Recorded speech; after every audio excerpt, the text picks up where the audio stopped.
Good afternoon, everyone. So my name is Datta. I am the CEO of a very interesting company.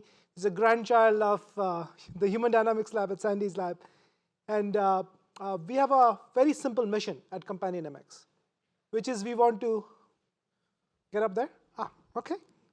Which is to make sure that no one has a mental health episode ever again. Yeah. So to get there, let me start off by talking about mental health. So the state of the union of mental health is actually pretty bad right now. So if 1 in 5 Americans, as most of you know, are suffering from mental health disorders, there are over 20 veterans commit suicide every single day, and majority, as in like 85% plus of them, are because of PTSD, depression, and other issues like that. And if we look at mental health episodes, they account for the third highest number of hospitalizations in the country today, costing over $50 billion in hospital expenses and costing US businesses over $100 billion in lost productivity. So it's a huge problem. But if you look at the standard of care, it really hasn't changed since Sigmund Freud probably saw his first patient.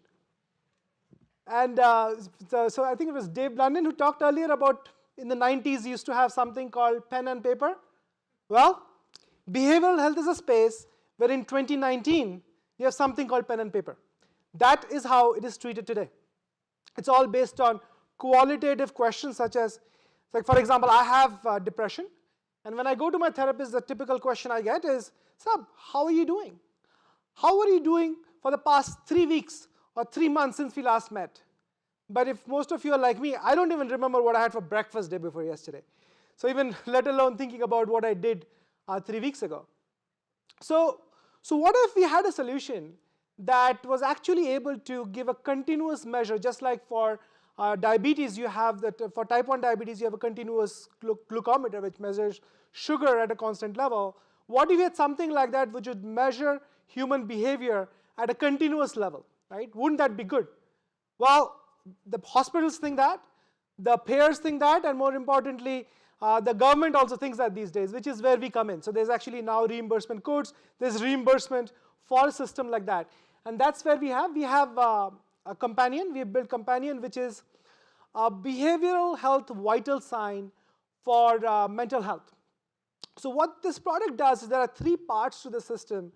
And the first part, I'll start from your left side, which is the app. So the app essentially sits on the phone, which looks kind of like that, like this. And I can show it if you guys want to stop by after the talk.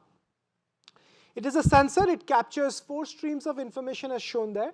Voice captured actively, call log, text log, and geolocation. These are captured passively. These 4 streams of data go into the cloud, which is a HIPAA protected with all the privacy elements in their cloud where our patent algorithms are sitting. And then magic happens. We convert that data into 4 very specific measures of behavioral health symptoms, which are as shown here, right? So we are basically measuring mood, interest in activities, social isolation, and the energy level of the fatigue. And these are grounded in clinical reality because that's what clinicians are trying to measure. And when you start measuring that, that information goes back to the app so the patients can see it, and it goes to the dashboard where the clinicians can now start seeing what is happening with their patients on a continuous basis. And when you do that, back to what I was saying earlier, magic starts happening, right? But after all, like Lord Kelvin said, I think somebody was mentioning earlier, Lord Kelvin said, you can't improve what you can't measure, right? So once you start measuring, as we showed in a recent clinical trial at Mass General Hospital, we are able to predict the onset of manic episodes up to 2 weeks before the symptoms get reported by the patient.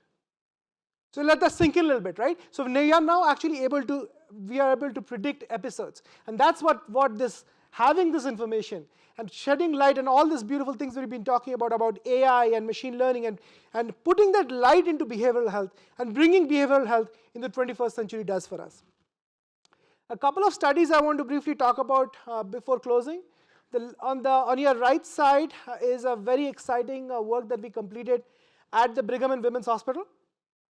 As shown, we have the 2 arms. The first arm, which was the standard care arm, which has which is therapy, medications, etc. Second arm, care plus companion. And as you can see, the improvement in outcomes, so the y-axis, the outcomes that we were measuring, the improvement in outcomes was significantly higher than the standard care.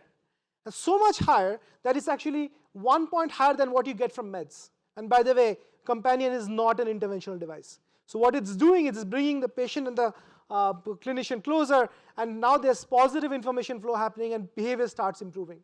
And on the other side, you're seeing this chart we did with the veterans population in the rural as well as urban settings. And as you can see, not only did patients and the users like to use the product, but the level of engagement is just through the roof. 95+% of engagement that you're seeing with the solution. So with this, I would like to end and share that it's time that behavioral health actually got to the 21st century. Let's bring these technologies together so that way we can enable continuous measurement. We can bring in a system that's measurable, that is consistent, reliable, and reproducible. So that way we ensure that nobody has a significant mental health episode ever again, because nobody deserves to have that. Thank you.